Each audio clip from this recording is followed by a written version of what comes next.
Today we start chapter 6, Watched Like a Shock.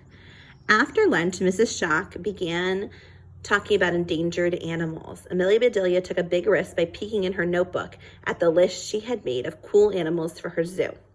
List of animals: angel, ball python, Roger, deer head but crossed off. Kids on the bus: giant cat, ? Heather, chinchilla, Joy, rabbit, Penny, mouse. She felt really bad about turning down Roger's deer head. She knew that zoologists and scientists often studied stuffed animals from long ago. Then she remembered that last year Roger had bought a beautiful lizard for show and tell. It was green with gold spots and bright blue lines under its eyelids. Amelia Bedelia made sure that Mrs. Shock wasn't looking and wrote Roger a note.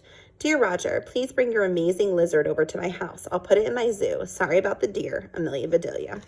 She folded the note into a tiny square, wrote Roger on the outside, and passed it to Penny. Just as Mrs. Shock looked up, beep! Very quietly and very carefully, the note was passed from student to student until it reached Roger. Mrs. Shock was talking about polar bears when Amelia Bedelia got her answer. In a few years, said Mrs. Shock, polar bears might go extinct. No, I don't believe it, blurted out Amelia Bedelia. The entire class stared at her. You disagree, Amelia Bedelia? Asked Mrs. Shock. What if an animal disappears? That's okay, said Amelia Bedelia. If their coats or skins let them blend in, that protects them. You're getting ahead of us, said Mrs. Shock. We'll talk about natural camouflage next. What Amelia Bedelia had not believed was the answer to her note. Amelia Bedelia, my lizard was a gecko named George. He died. Roger. Amelia Bedelia wrote back, Roger, I'm sorry. Amelia Bedelia. When Mrs. Shock turned towards the board, Amelia Bedelia held out the note to Penny, but Penny didn't take it. Amelia Bedelia looked at her. Beep. Penny was staring straight ahead, ignoring Amelia Bedelia and the note. Beep. Amelia Bedelia had forgotten the first rule of passing a note at school. Never take your eyes off the teacher. Beep. But it was too late. Amelia Bedelia looked up at Mrs. Shock and froze like a baby bunny in an open field. The hawk came swooping down the aisle. Gleaming red talons plucked the note out of Amelia Bedelia's hand. I'll take this, young lady, and I will see you after school. Looking at the rest of the class, she added, and if I hear one more beep out of anyone while I'm teaching, you will all join Amelia Bedelia. Amelia Bedelia, Mrs. Shock said at the end of the day, I am so disappointed. You're usually so considerate. You pay attention, you ask good questions. Now you're drawing plans for a zoo and passing notes.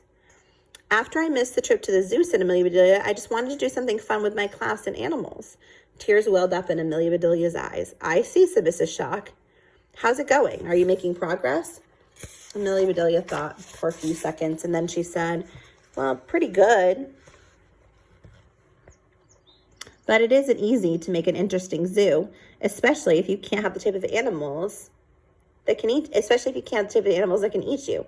Mrs. Shock laughed and Amelia Bedelia smiled back. You know, said Mrs. Shock, I have been to lots of zoos around the world and I've seen thousands of animals. I'd love that, said Amelia Bedelia. It's fun to see them, said Mrs. Shock, but I've always wondered what it's like to be them. That's more interesting, said Amelia Bedelia. Mrs. Shock nodded. Pay more attention in class, and you might get an idea for your zoo. She handed the note back to Amelia Bedelia. I promise, said Amelia Bedelia. In my class, said Mrs. Shock, you can keep your head in the clouds as long as your feet are on the ground. Your head in the clouds means that you're kind of not paying attention. Getting in trouble and staying after school meant Amelia Bedelia missed her bus, so her feet were definitely on the ground, and she waited on the bench out front for her mom to pick her up. She thought about the zoo, her friends, and what Mrs. Shock had said. She looked up at the sky. She could never look at clouds without seeing animals in them. Today she spotted an entire zoo overhead. A hippopotamus drifted by a rhinoceros, chasing a cheetah away from a gazelle. They raced around a huge cloud that didn't have much shape. It was round on top and flat on the bottom, like a giant tortoise with its head and legs tucked inside its shell. No, wait a second. Amelia Bedelia couldn't believe it. It was a pie. A pie? In the sky? She pointed at it, but no one was around to share it with her. Suddenly, it changed into a lizard and scampered away.